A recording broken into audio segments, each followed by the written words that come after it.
கேளுங்க.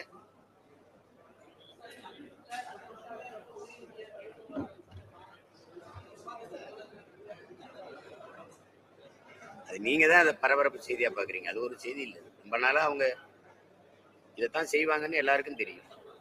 அதான் இப்ப அவங்க கொண்டு வருவாங்கன்னு தெரியுது அவரை துணை முதல்வரா. அதுக்கு உங்களுக்கே தெரியுது.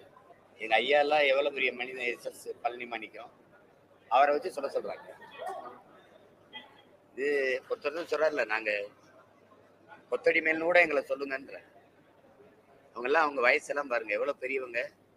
அப்ப எவரும் அறிவார்ந்த சமூகமா உருவாக்கலவங்க. இவங்க பகுத்தறிவு, தன்மானம், சுயமரியாதை எல்லாம் வெறும் சொல்ல அளவுல நிறுத்திட்டு அடிமைகள் இல்லை, கொத்தடிமைகளை தான் கொத்தடிமையா இருக்குங்கிறத பெருமையா சொல்ற ஒரு கூட்டத்தை உருவாக்கி, இது எங்க எப்படிப்பட்ட கூட்டம்னு பாருங்க. இதை என்ன பண்ண முடியும்?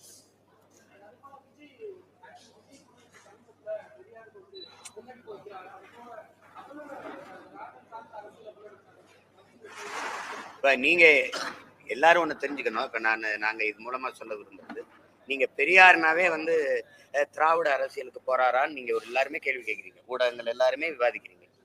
இதுல இருந்து தெரியுதா பெரியார் வந்து ஒரு திராவிட குறியீடு, ஒரு தமிழ் தேசிய இனத்திற்கோ தமிழர்களுக்கோ அது ஒரு குறியீடோ அடையாளமோ கிடையாது.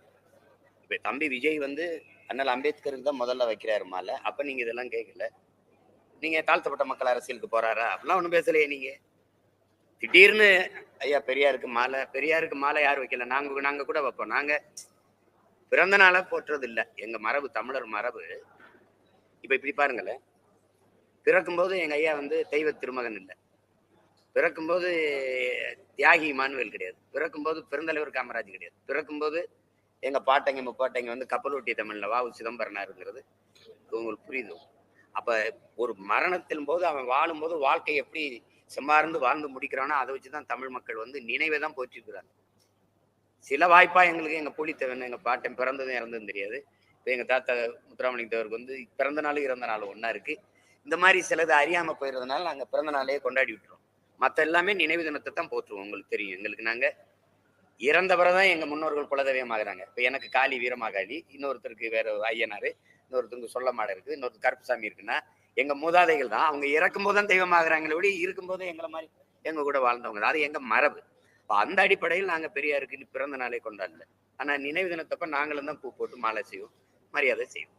இப்ப அதுல இதை மட்டும் தனியா எடுத்துக்கிட்டு திராவிட இது ஆகுறாரா, அரசியல் ஆகுறாரா அப்படின்னா அவர் பேசாம நீங்களே பேசிக்கிறீங்க. அவர் சொல்லணும் நாங்க என்ன பெரியாரை எப்படி பாக்குறேன் அப்படின்னு. பெரியாருங்கிறது நீங்க எல்லாருமே நீங்க சொல்றத வச்சு பார்க்கும்போது பெரியார் அப்படின்னாவே திராவிட அடையாளம், திராவிட குறியீடு. பெரியாருக்கு மாலை போட்டாலே திராவிட அரசியலுக்குள்ள வர்றாரா அப்படி கேட்குறீங்க. இப்ப தெரியுதா பெரியாரு தமிழர்களுக்கு அடையாளம் இல்லை, தலைவரும் இல்லை. எங்களுக்கு வந்து ஒரு அடையாளம் இல்லை, 1000 அடையாளம் இருக்கு. பெரியாருக்கு முன்பு இருந்த பல பெரியார்கள் எங்களுக்கு தோன்றிருக்காங்கல்ல. பெரியாருக்கு மூத்தவர் எங்க தாத்தா சிங்காரவேலர், எங்களுடைய பாட்டனார் அயோத்திதாச பண்டிதர். அவர் காலத்திலே அதுக்கு இணையா இருந்து களப்பணி செஞ்ச எங்க தாத்தா சிவானந்தம் இருக்கிறார். பல பெரிய மேதைகள் இருக்கிறாங்க. அதனால அது பெரியாரும் ஒரு அடையாளம்.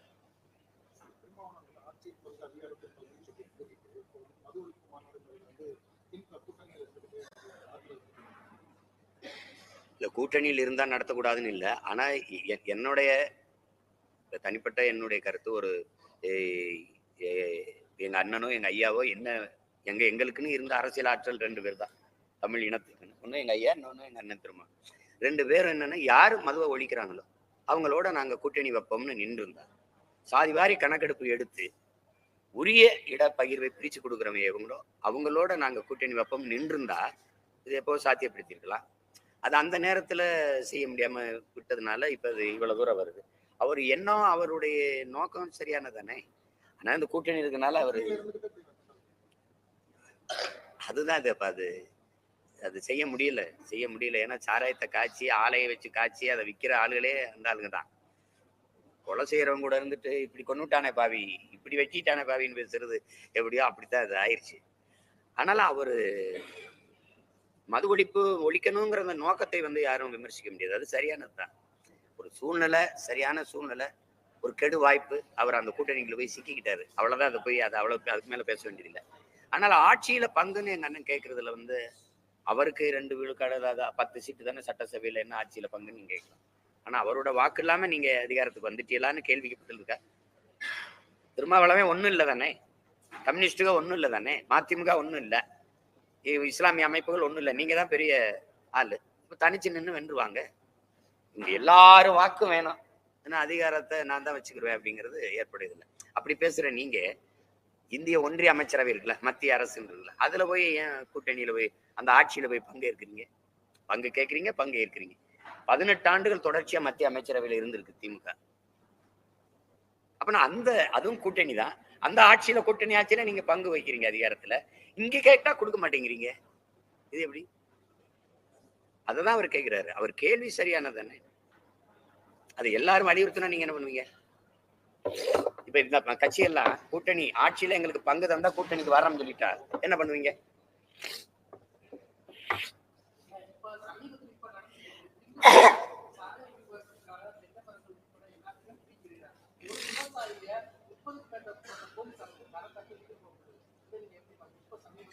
இது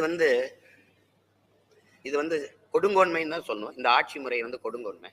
இவங்களுக்கு வந்து வேளாண்மையை பற்றியோ விளைநிலங்களை பற்றியோ மரம் செடி கொடிகளை பற்றியோ ஒரு துளியும் கவலை கிடையாது. உங்களுக்கு கேரளாவில எல்லாம் இந்த மாதிரியான சாலை போடுதல் அதுக்காக மரங்களை வெட்டி நீங்க பார்த்துருக்கீங்களா? இப்போ ஒண்ணு கேட்குறேன். இப்ப நீங்க வாங்க, அக்டோபர் 30க்கு என்னோட வாங்க. போன 30க்கு வந்தீங்களான்னு பாருங்க, தாத்தா தெய்வ திரும முத்துராமலிங்கத்தோர் நினைவிடத்துக்கு. இதுக்கு முன்னாடி இவ்வளவு கொடுமை நடந்திருக்கான்னு நீங்க பாருங்க. அது ஒரு கோயிலா வச்சு வழிபடுறாங்க மக்கள். வழிபாட்டு தலத்துல இப்ப முருகன் கோயில் இருக்குது, திருத்தணியில விழான்னு வச்சுக்கிறீங்க. என் கட்சி கொடியை கட்டி, அப்புறம் அதிமுக கட்சி கொடியை கட்டி, திமுக கட்சி கொடியை கட்டி, காங்கிரஸ் பிஜேபி கட்சி கொடியை கட்டினா அது என்னவா இருக்கும்? கோயிலா இருக்குமா இல்ல கூட்டமா கட்சி கூட்டமா இருக்கும்? நீங்க தாத்தாவோட நினைவிடத்துல போன தடவை இந்த கட்சிகள் செஞ்ச அட்டுழியம். 3 கிலோமீட்டருக்கு தாரோட வாழை மரத்தை நட்டு பல ஏக்கர்கள் கரும்பு அழிச்சு, அப்ப கரும்பு வாழைலாம் உங்களுக்கு அவ்வளவு கேவலமா போச்சு. விளை வச்ச விவசாயினுடைய பாட்டை கவனிக்காம வாழையினுடைய மதிப்பு என்ன, கரும்புனுடைய மதிப்பு என்ன, எவ்வளவு சத்துள்ள உணவுப் பொருள், விலை மதிப்புக்கு மிக்க ஒரு பொருள், விளை பொருள்கள். அதை என் சனம் போகும்போது அந்த வாழைத்தாரை பிடிச்சி இழுக்கிறதும் அந்த கரும்பு அத்துக்கிட்டு போறதையும் பார்க்கும்போது இதெல்லாம் என்னடி அவ்வளவு பெரிய கொம்பாதி கொம்பை உன்னை வாழைத்தாறு கரும்பு கட்டி வரவே தான் வருவியா? எப்படி? இதுல இருந்து தெரியலையா விவசாயத்தினுடைய அருமை அவங்களுக்கு எவ்வளவு தூரம் தெரிஞ்சிருக்குன்ட்டு? நீங்க விவசாய பிடிச்சி இழுத்தாருன்றீங்க. இங்க எல்லாம் பேசுவாரு, டெல்லியில தீவிரவாதியை போல விவசாயிகள் நடத்துகிறார்கள் என்று பேசுவாங்க. அதே மேல்மாவில் சிப்பாடு தொழிற்சாலைக்கு எதிராக விளைநிலத்தை பறிக்காதேன்னு போறான்னு விவசாயம் மேல குண்டாஸ் போட்ட ஆட்சியாரு. விவசாயி மேல குண்டர் சட்டத்துல கைது பண்ணி உள்ள போட்டது யாரு? இவங்க தானே. அப்புறம் நீங்க விவசாயியை போய் இழுத்துறாங்க. மரத்தின் அருமை உங்களுக்கு தெரியுமா? அந்த சாலை அவளை வெட்டி போட்டு 100 ஆண்டு கால மரத்தை ஒரே நேரத்துல வெட்டி சாய்க்கிறேன். நீ அதுக்கு பதிலாக நட்டு வளர்ப்பிய. எப்ப வளர்த்து முடிக்க? இந்த வெக்கம் இல்லாம புவி வெப்பமாகுது, பருவநிலை மாறுது, இதெல்லாம் சொல்ல உங்களுக்கு வெக்கமா இல்ல? கொடுமை இதெல்லாம்.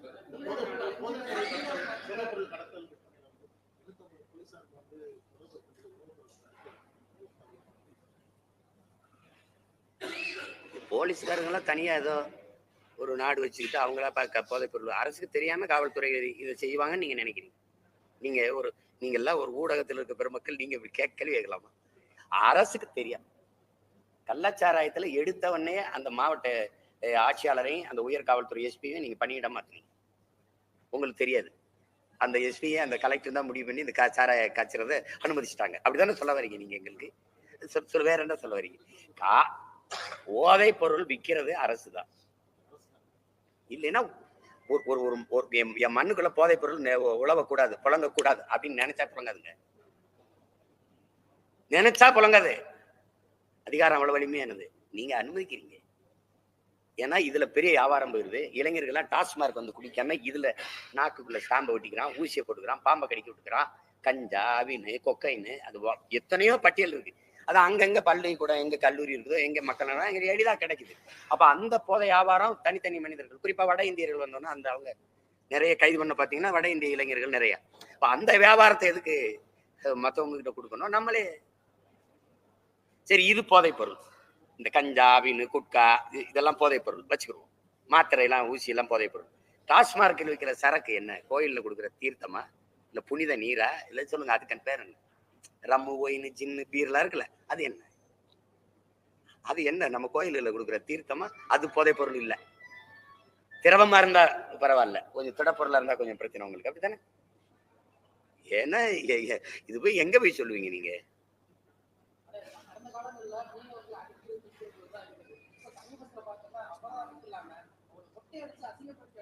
எங்க உயிரே போயிருச்சு, நீங்க மயிர் பணத்துக்கு பத்தி பேசிக்கிறீங்க. நீ இங்க பாருங்க, மானங்கட்ட கேடுகட்ட ஆட்சியாளர்களை தன்மானம் இருக்கிறவன் ஏறி உட்காரணும். இந்த அவமானம், நான் இந்திய குடிமகனா இல்லையா கேட்கறதுக்கு தம்பி நீங்க கேள்வி கேட்டீங்க இல்ல, நான் பதில் கேள்வி இருக்கும்போது நான் இந்திய குடிமகனா இல்லையா? நாடு என்ன சொல்ல வருது? இந்திய குடிமகன். ஓ நாட்டு குடிமகனே 800 பேரை 850 பேரை சுட்டுருக்கான், நீ கோவப்பட்டிருக்கியா? என் படகை பறிச்சு ஏலம் விட்டுருக்கேன், நீ கோவப்பட்டிருக்கியா? என்னைய 12 பேரை ஒரே சங்கிலியில பிணைச்சு கொண்டு போனான், நீ வருத்தப்பட்டிருக்கியா? அவமானப்பட்டிருக்கியா? இல்ல. என்னை நிர்வாணமா நிக்க வச்சு அடிக்கிறான், கட்டி வச்சு அடிக்கிறான், மொட்டை அடிக்கிறான், என்னை அசிங்கப்படுத்துறான். இந்த அசிங்கம் எனக்கா? இந்த நாட்டின் பிரதமர் இருக்கா? இந்த நாட்டின் வெளியுறவுத்துறை அமைச்சிருக்கா? இந்த நாட்டின் பாதுகாப்புத்துறை அமைச்சிருக்கா? இல்ல இந்த நாட்டின் முதலமைச்சிருக்கா? மொட்டை அடிச்சு உனக்கு மயிர் தான் போச்சு, உனக்கு மானமே போச்சு, எனக்கு ஒண்ணும் இல்ல. நீ இவ்வளவு பெரிய நாடை வச்சுக்கிட்டு வல்லாதிக்கமாக போற, எங்கிட்ட ஆகிற நீ? எதுக்கு இவ்வளவு பெரிய வலிமை மிக்க கடற்படை எங்க நிறுத்தி வச்சிருக்க? ஏன் கச்சத்தீவு இந்திய சொத்தா என் சொத்தா? ஒரே வார்த்தையில நீங்க பதில் சொல்லுங்க. கச்சத்தீவு என் பாட்டன் சேதுபதி மன்னனுடைய சொந்த நிலமா இந்திய நிலமா? யார் பதில் சொல்றது? மன்னர் மானிய ஒழிப்புல நீங்க எடுத்து நீங்க யார்ட்டும் கேட்காம தாந்தோன்றித்தனமா அம்மையார் இந்திரா காந்தி எடுத்து இலங்கைக்கு கொடுத்தீங்க, அப்படித்தானே? ஏன்னா பாகிஸ்தான் இந்த பக்கம் சீனா ரெண்டு வந்து அங்க நின்றுமோன்னு இவனை தன் கைக்குள்ள வச்சுக்கணும் ஒரு லஞ்சமா கொடுத்தீங்க. அந்த நேரத்துல ஒரு சிங்காதி சிங்கம் இந்திய பாராளுமன்றத்துல அன்னைக்கு ராமநாதபுரம் பாராளுமன்ற உறுப்பினர் எங்க தாத்தா மூக்கையா தவிர எவனாவது அதை ஏத்து பேசியிருக்கானு சொல்லுங்க யாராவது? அன்னைக்கு முதலமைச்சர் யாரு?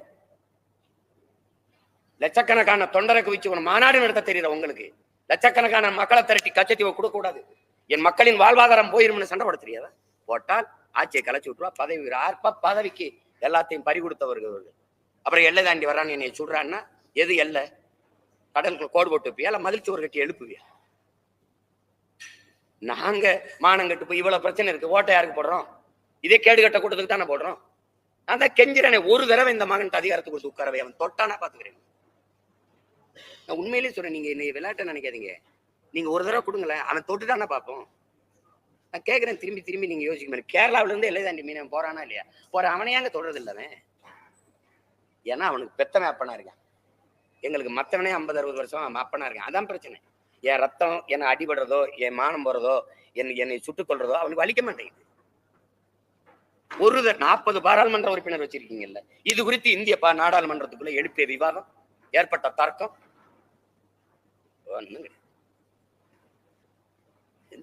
நீங்க உறுப்பினர்களா உப்பு மூட்டையா போய் உட்கார்ந்து எந்திரிச்சு வர்றது? இதெல்லாம் உங்களுக்கு பிரச்சனை கிடையாது. அவன் 100 ரூபாய் காசு வெளியிட்டவனா ஐயோ உங்களை மாதிரி உண்டா? நீங்க எப்படி? இதெல்லாம் தம்பி, இதெல்லாம் முற்று பெறாம போயிரும்னு நினைக்கிறீங்க. கொஞ்ச நாளைக்கு இந்த அநியாயம் நடக்கும், அது சைத்து தான் தீரணும், ஒரு வழி கிடையாது.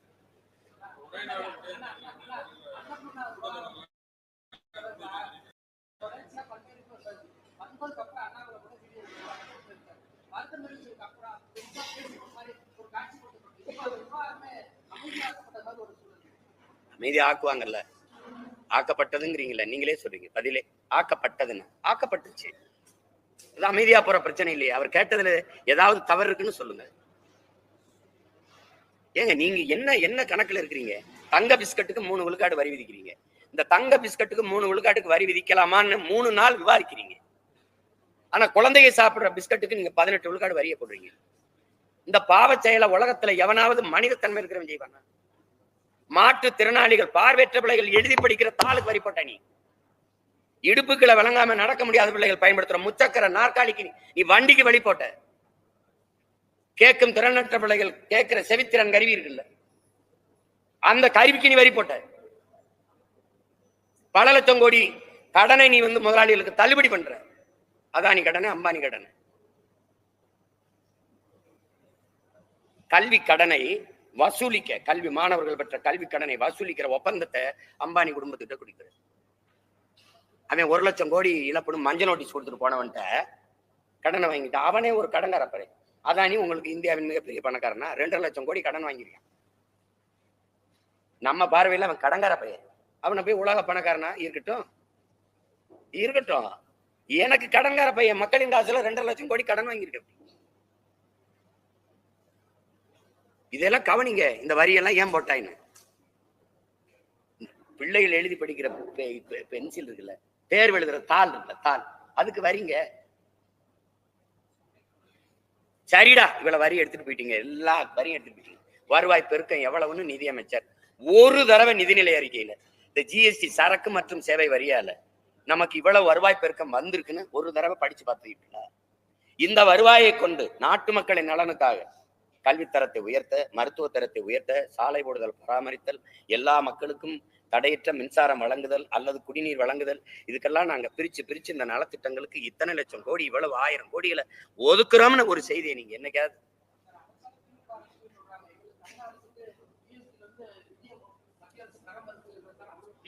ஜிஎஸ்டி கொண்டு வந்த பிதாமகன் யார் ராஜா? நீ இந்த ஒரு ஆளோடு வேரோட அழுதாலாம் ஓவாச்சின்னு நீனும் உட்கார்ந்து ஒப்பிச்சுக்கிட்டு கூடாது. நீட்டை கொண்டு வந்தவன் எவன்? உன்கிட்ட கேட்கிறேன்ல தம்பி, உங்ககிட்ட கேட்கிறேன், அண்ணனா கேட்கிறேன், நீட்டை கொண்டு வந்தது யாரு? காங்கிரஸ். அப்ப ஆட்சியில கூட இருந்து அப்படி தாங்கி பிடிச்சிக்கிட்டு இருந்தாரு, ஏந்திக்கிட்டு இருந்தது யாரு? ஜிஎஸ்டி கொண்டு வந்தது யாரு? சிஐஏ கொண்டு வந்தது யாரு? என்ஐஏ கொண்டு வந்தது யாரு? என்ஆர்சி கொண்டு வந்தது யாரு? பணம் செல்லாது, அது மட்டும்தான் மோடி. மீதி எல்லாம் வந்துதான். நீ பெத்து பேர் வச்சா அந்த போன் விட்டா ஹார்லிக்ஸ் கொடுத்து ஊட்டமா வளர்க்குறான். இது ஒண்ணுமே பேசுறதுக்கு துப்பென்ன இருக்கு? ஜிஎஸ்டி போட்டான், ஜிஎஸ்டி தர முடியாது, கட்ட முடியாது சொல்ல வேண்டியதானே? வெள்ளக்காரங்காலத்துலதான் வரி கூட இயக்கம் நடத்த முடியுமா? இந்த கொள்ளக்காரங்க அதான் தர முடியாதுங்க, தர முடியாது, ஜிஎஸ்டி கட்ட முடியாது. எனக்கு பேரிடர் காலத்துல உரிய நிதியை நீ ஒதுக்க மாட்டேங்கிற, ஒன்றை கொடுத்துட்டு நான் பிச்சை எடுக்கணுமா என்ன அப்படின்னு சண்டை போடணும்ல. ஏத்து பேசிடுவீங்களா?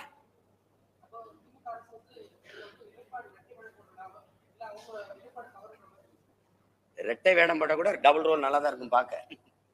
ஒத்தை வேடமே ஒரு சொதப்பல் வேடத்தை போடுது, ஒன்னத்துக்கு உதவாத வேடத்தை போடுது.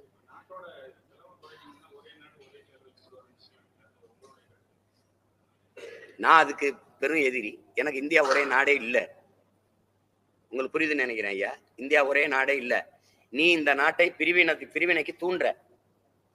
இங்க பாருங்க ஐயா, ஒரு மொழி என்றால் இந்தியாவில் பல நாடுகள் பிறக்கும், பல மொழிகள் என்றால் இந்தியா ஒரே நாடா இருக்கும். நீ ஒரே ரேஷன் கார்டு, ஒரே தேர்தல், ஒரே கல்விக் கொள்கை, ஒரே இதுன்னு சொல்லிக்கிட்டே இருந்தீன்னு வச்சுக்க, அது கஷ்டம். இந்தியா பல தேசியனங்களின் சிறை கூடாரமா இருக்கக்கூடாது. அதுக்கு நாங்க போராடி சுதந்திரம் பெறல. எங்க தாத்தா செக்கிலுக்கெல்லாம் என் பாட்டன் தூக்குலதவங்களை பார்த்து பேசணும். நீங்க சம்பந்தம் இல்லாம ஒரே நாடு ஒரே தேர்தல்னா ஒரே நாடா? ஒரே நாடா? நீ ஒரே நாடு ஒரே தேர்தலில் வைக்கிற பெரிய சிங்காதி சிங்கங்கள், பெரிய ஆளுக என் முன்னாடி பேசு. நீ எதுக்கு மேற்கு வங்கத்துல 13 கட்டமா தேர்தல் நடத்தின, பீகார்ல 13 கட்டமா தேர்தல் நடத்தின, 24 தொகுதி 14 தொகுதி அசாம்ல நீ 4 கட்டமா தேர்தல் நடத்துற. ஒவ்வொரு மாநிலத்திலையும் இந்த பாராளுமன்ற தேர்தல 7 கட்டம் 8 கட்டம் அப்படி நடத்த காரணம் என்ன? அதே 40 தொகுதி கொண்ட எங்களை ஒரே கட்டமா நடத்துறதுக்கு புதுச்சேரி உள்ளிட்ட தமிழ்நாட்டை 40 தொகுதி கொண்ட அந்த நாடு ஒரே தேர்தலா நடத்துறீங்க, ஒரே கட்டமா. ஆனா வட மாநிலங்களில் எல்லாத்தையும் 4 கட்டம் 5 7 கட்டம் 10 கட்டம் 13 கட்டமா நடத்த காரணம் எங்க? எப்படிங்க ஒரே தேர்தல்ல ஒரே நாடு ஒரே தேர்தல்ல நீ ஒரே நாடுன்னு எங்களை கட்டமைக்க மண்டைகளை ஏத்த பாக்குற? நீ இது ஒரே நாடா? நான் ஒரு நாட்டின் குடிமகனா? குஜராத்ல ஒரு மீனவனை சுட்டுட்டான் பாகிஸ்தான் ராணுவ வீரன், மொத்த ராணுவத்தையும் கொண்டு எல்லையில குவிச்சு போர் தொடங்க போறேன்னு அறிவிச்ச நீ 850 மீனவனை சுட்டுருக்கான. என்னை ஏன் நீ மதிக்கல? ஏன் மதிக்கல? ஒரே நாடு. இங்க கன்னியாகுமரியில இருந்து காஷ்மீர் வரைக்கும் கார் ஓடிடும். கர்நாடகால இருந்து என் மண்ணுக்கு நீர் ஓடுமா ஐயா? நீர் ஓடுமா ஐயா? தவிச்ச வாய்க்கு தண்ணி தர துப்பு இல்லாத உனக்கு என்ன தேசப்பட்டு பேச அருகதை இருக்கு? உனக்கு இறையாண்மை பத்தி பேச, தேசிய ஒருமைப்பாடை பத்தி பேச உனக்கு என்ன தாய் இருக்கு? உனக்கு என்ன இருக்கு? இருக்கிற எல்லா வளத்தையும் நீ சுரண்டி கொடுத்துட்ட. ஆனாலும் இந்தியா என் நாடுன்னு சொல்லி நிக்கிற நாங்க தேசப்பட்ட பத்தி பேசணும். உனக்கு என்ன இருக்கு? நீ ஒரே நாடு நீ சொன்ன, நான் என் நாடுன்னு உளமாற நேசிக்கணும் தம்பி. பிடிச்சாதான் வாழ முடியும். பிடிச்சாதான் கட்டின புருஷனா இருந்தாலும் பிடிச்சாதான் இணங்கி வாழ முடியும். பிடிக்கலன்னா நீ என்னமோ என்ன கட்டாயமா அடிச்சு அவன் தான் சொல்றானே, மார்க்ஸ் சொல்றான்ல மாமேதை, இந்திய இறையாண்மை இந்திய ஒருமைப்படும்போது வெள்ளக்காரன் துப்பாக்கி முனையில கத்தி முனையில உருவாக்கப்பட்ட ஒன்றுடான்ட்டான். சுட்டு பிரிவேன் குத்தி பிரிவேன் இந்தியான்னு சொன்னா அப்படி உருவாக்கப்பட்டதான் இது. உணர்வால இது என் நாடுன்னு நான் நினைக்கணும். அப்படி நினைக்க ஒண்ணு சொல்லு. பேரிடர்ல நான் செத்த போது எனக்கு உரிய நிவாரணம் கொடுத்தியா? சொல்லுங்க. நான் இந்த கன்னியாகுமரியில 200க்கும் மேற்பட்ட மீனவர்கள் ஓகி புயல செத்து மிதந்தோம். எங்களை உயிரோடு காப்பாத்தவர்ல பிணத்தையாவது எடுத்து கொடுக்க ஒன்று விண்ணூர்தி பறந்ததா? உன்னுடைய அவசர ராணுவ விமானம் வந்து பறந்து எங்களை மீட்டு கொடுத்ததா? குரங்கணியில தீப்பிடிச்சு செத்தம்ல சுற்றுலா போன பயணிகள். ராவோட ராவா நீ நீர் அணைச்சு எங்களை மீட்க வந்தியா? சொல்லுங்க, எங்களை வந்தியா? எதுக்காவது எங்களுக்கு நின்றியா? இல்ல கச்சத்தீவு மீட்பு இல்ல காவிரி நதிநீர் உரிமை, முல்லை பெரியாற்று உரிமை எதுக்கு வந்திருக்க? என்ன ஏன் வச்சிருக்கான்னு எனக்கு தெரியாதா? என் நிலத்துல இருக்கிற வளம், என் நிலத்துல இங்க பாருங்க 81 விழுக்காடு இந்திய நிலப்பரப்பில் நிலக்கரி ஏமன்ல தான் இருக்கு. அதுக்காக என்னை வச்சிருக்க? நீ காவிரி படுகையில மீத்தேன் ஈத்தேன் இருக்குன்னு நோன்ற, கங்கை படுகையில இருக்கா இல்லையா? இருக்கு. ஏன் தொடல? ஏன் தொடல? நீ கங்கை படுகையில இருக்க அந்த படுகையில ஏன் நீ மீத்தேன் ஈத்தேன் எடுக்கல? ஏன் எடுக்கல? இங்க ஆள் இல்ல. இருக்கிறவன் ஏன் ஆள் இல்ல? அதிகாரத்தில் இருந்தவன். இவ்வளவு மலைகள் இருக்கிற நாட்டுல தேனியில மட்டும் வந்து நீ எதுக்கடா நீட்டு நாடி செய்யற? மேற்கு தொடர்ச்சி மலை கேரளாவில் தொடங்கி ஒரிசால முடியுது இல்ல, அங்க எங்க வேணாலும் எடுத்திருக்கலாம்ல. ஏன் தமிழ்நாட்டுக்குள்ள தேனியில வந்து நீ இந்த நீட்டு ஆய்வு செய்யற? என்ன கேட்க ஆள் இல்ல. உங்களுக்கு நான் சொல்றது ஒன்னொன்னா விளங்குது இல்ல? இதுல ஒரே நாடுங்கிற நீ, நான் இந்த நாட்டின் குடிமகன், நான் செத்த போது நீ அக்கா தங்கச்சி மீனவர்கள் தாலி இருக்கும்போது எங்க இருந்த நீ? இந்திய நாடாளுமன்றம் அல்லது நாடு அல்லது ஏடு செத்து விழுந்த மீனவன் இந்திய மீனவர்களை இலங்கை ராணுவம் சுட்டது என்று செய்தியை நீங்க படிச்சு பார்த்திருக்கீங்களா? ஏதாவது ஒரு தலைவர் பேச்சு பார்த்திருக்கீங்களா? தமிழ் மீனவர்கள் செத்தார்கள் எழுதுற. ஆமா நீ இந்தியன், நான் தமிழன், அவ்வளவுதானே. இந்த ஒரே நாடு ஒரே நாடுன்னா நீ ஓரமா இருந்தா பீத்திக்கிட்டு இருக்கணும். இந்த கட்சிகள் வேணா உன்னை கை கட்டலாம். நான் வென்று நாங்க மேல ஏறிட்டா நீ பேசிட்டு பார்ப்போம். ஒரே நாடு ஒரே தேர்தல், ஒரே ரேஷன் கார்டு எல்லாம் என்ன இது? அடிச்சு பணிய வைக்கிறதுக்கு, வழக்கு போட்டு உள்ளதுக்கு போடுறதுக்கு. அவங்க வேணா கோடிக்கணக்கா சொத்து வச்சிருக்கான், உள்ளதுக்கு போடுவேன், நீ பயப்படுவான். எனக்கு என்ன இருக்கு? நீ எல்லாருக்கும் இடி ரைடு விட்டா, இன்கம் டாக்ஸ் ரைடு விட்ட, எனக்கு மட்டும் என் என்ஐஏ ரைடு விட்ட. ஏன்னா என்கிட்ட ஒண்ணு இல்ல. இது ஏதாவது இந்த பூச்சாண்டி ஒரே நாடு ஒரே நாடுன்னா தேர்தல் செலவு மிச்சமாகும். எப்படி ஆகும்? இப்போ ஒரு கேள்வியை நான் உங்கள்ட்ட எழுப்புறேன், இதன் மூலமா நீங்க மக்கள்கிட்ட கொண்டு போங்க. இப்ப தமிழ்நாடு அரசு, இப்ப கர்நாடகால ஒரு கூட்டாட்சின்னு வச்சுக்கிறோம். ஐயா குமாரசாமி ராஜெல்லாம் குமாரசாமி முன்னாடி தாங்கி பிடிச்சிட்டு இருந்தார். அந்த மாநில ஆட்சி வந்து இப்ப கலைஞ்சிருச்சு.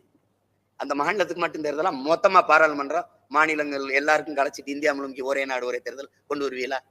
ஒரு உறுப்பினர் இறந்துட்டாரு, தொகுதிக்கு மட்டுமா இல்ல மொத்த நாட்டுக்கும் தேர்தல? இப்ப உங்க ஆட்சிய ஐயா மோடி, உங்க ஆட்சிய சந்திரபாபு நாயுடு ஐயாவும் ஐயா நிதிஷ்குமாரும் தாங்கி பிடிச்சிட்டு இருக்காங்க. ஒருத்தர் கோவிச்சுட்டு வெளியில போயிட்டாரு, ஆட்சி கலைஞ்சிருச்சு. இப்ப எப்படிங்க? பாராளுமன்றத்துக்கு மட்டுமா இல்ல மொத்த மாநிலத்துக்கு கலைச்சு விட்டு தேர்தல் எப்படியா? இது கொழுப்படுத்த வீண் செலவா? ஐயா தமிழ்நாடு சட்டசபைக்குன்னு தேர்தலுக்கு நிதி ஒதுக்குவீங்கல்ல, அதுதானே செலவு பண்ணுவீங்க. தமிழ்நாட்டில் இருக்க பாராளுமன்ற தொகுதிக்குன்னு நிதி ஒதுக்குவீங்க, அதைத்தானே செலவு பண்ணுவீங்க. இதுல எங்கிட்டு மிச்சம் பண்ணுவீங்க? அவ்வளவு அக்கறையானவங்களா நீங்க? எங்க காசை வீணடிக்காதவர்களா மகாராஷ்டிராக்களா? காந்தியா? என்ன மாம்பழச்சாறு இவ்வளவு இருக்கு? 2 மாம்பழம் புளிஞ்சா 2 மாம்பழச்சாறு குடிக்கிற அளவுக்கு நான் உடல் உழைப்பு செய்யல, வேற யாருக்கு அதுக்கு கொடுன்னு சொல்ல. நீங்க மகாத்மா காந்தியா? 3000 கோடிக்கு வல்லபாய் பட்டேலுக்கு செலவிச்ச மகாத்மா தானே நீங்க. சிலைக்கு கீழே பலாயிரம் பிச்சைக்காரர் இருக்கான, அவன் நிலையை யோசிக்கல. எதையாவது பேசிட்டு இருக்காதீங்க, காலையிலே வெறியாயிரும். வேற ஏதாவது சொல்லுங்க. நீங்க வேற கேள்விக்கு என்னை திருப்பி விடுங்க.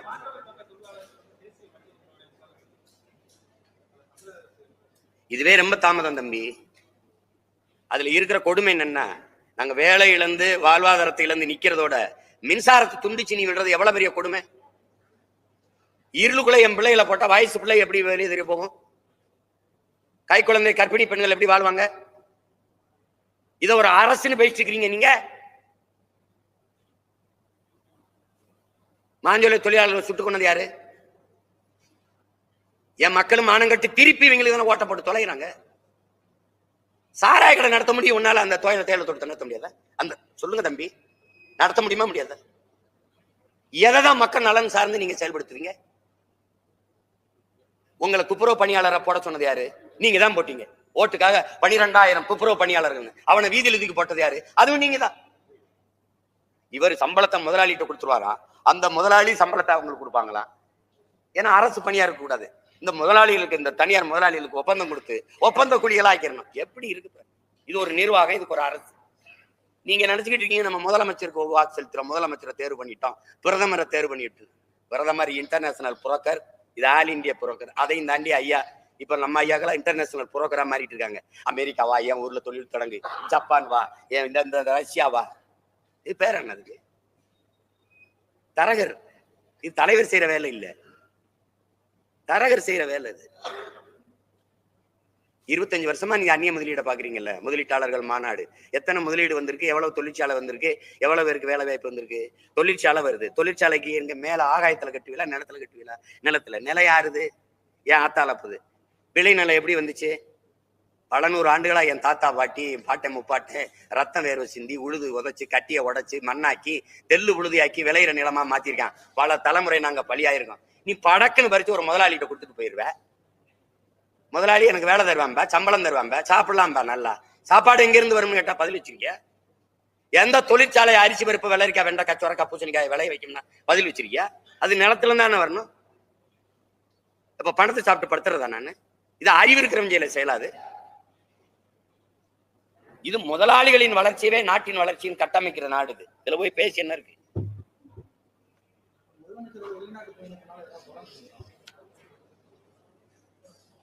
என்ன சொல்றது, அவர்கிட்ட தான் நீங்க கேட்கணும். அவர் தான் வெற்றி பயணம் சொல்றாருல்ல. ஒரு 2 மாசம் கழிச்சு பாருங்க என்ன வெற்றி பயணம். ஃபோர்டுன்னு ஒரு நிறுவனம் இங்க இருந்துச்சா இல்லையா? ஏன் போச்சு? எனக்கிட்டே கேள்வி கேட்கல, அவர்கிட்ட கேட்க. ஐயா ஃபோர்டுன்னு ஒண்ணு கொண்டு வர்றீங்களா, அதை முதல்ல இங்க தானே இருந்துச்சு, ஏன் போச்சுன்னு கேளுங்களேன். இல்ல எங்கால ஒருத்தர் இருக்காருல்ல, ஐயா நவாஸ்கனி எங்க மாமனார், அவரை கூப்பிட்டு கேளுங்களேன். நீங்க தானே எம்பி, ஏங்க போச்சு? திருப்பி ஏன் வருது? நான் சொல்லிட்டா, இந்த ஃபோர்டு அங்க இருந்ததுன்னா நான் வேலைக்கு போனேன்னா 2 லட்சம் எனக்கு சம்பளம் கொடுக்கணும். இங்கே வந்தான்னா ஒரு டன் எடையுள்ள கார் தயாரிக்க 4,50,000 லிட்டர் தண்ணி தேவைப்படுது. இப்ப ஃபோர்டு கார் எவ்வளவு பெருசு இருக்கும்? 2 டன் 3 டன். அப்ப எவ்வளவு தண்ணியை குடிக்கும்னு பாருங்க. அது போக தடையற்ற மின்சாரம். அவன் உற்பத்தி செய்யற பொருளை வேகமா எடுத்து கப்பலுக்கு கொண்டு போறதுக்கு 8 வழி சாலை. நிலத்தடி நீரை எவ்வளவு வேணாலும் உறிஞ்சிக்கலாம். மனித உழைப்பு மலிவா கிடைக்குது. நாங்க வேலை இல்லாம நிறைய பயிர் வித்துறோம். அப்ப நான் அமெரிக்கா போனா 2 லட்சம், இங்கன்னா 20,000 30,000க்கு ஃபோர்டு. நான் எங்க வேலை? ஃபோர்டு இங்கிலீஷ்ல பேர் இருக்குல்ல, எனக்கு ஒரு மயக்கம் இருக்குல்ல, ஃபோர்டுல வேலை செய்யறேன். நோக்கியா இருந்துச்சு, திடீர்னு மூடிட்டு போயிடுச்சு. 2,500 கோடி கடன் வச்சுட்டு போயிடுச்சு. போயிடுச்சா இல்லையா? யார் ஆட்சியில போச்சு? நம்ம அருமை பெருமக்கள் ஆட்சியில தான் போச்சு.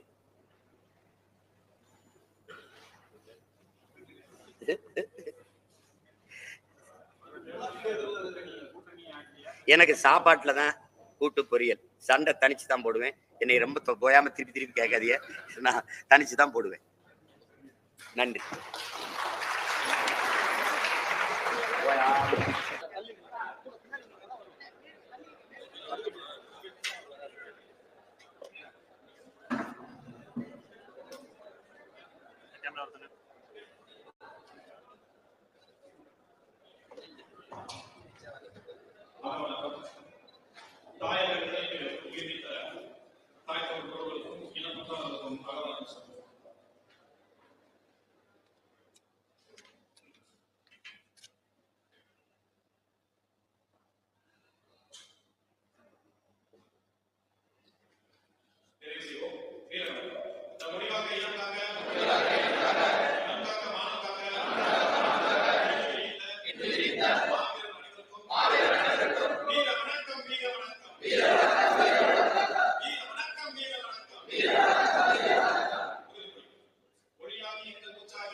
தமிழர் உறுதி ஏற்போம். தமிழ் தேச ஆட்சி மலர. நாம் தமிழரை ஆட்சியில் அமர்த்த. உறுதி ஏற்போம். நாம் தமிழர் உறுதி ஏற்போம்.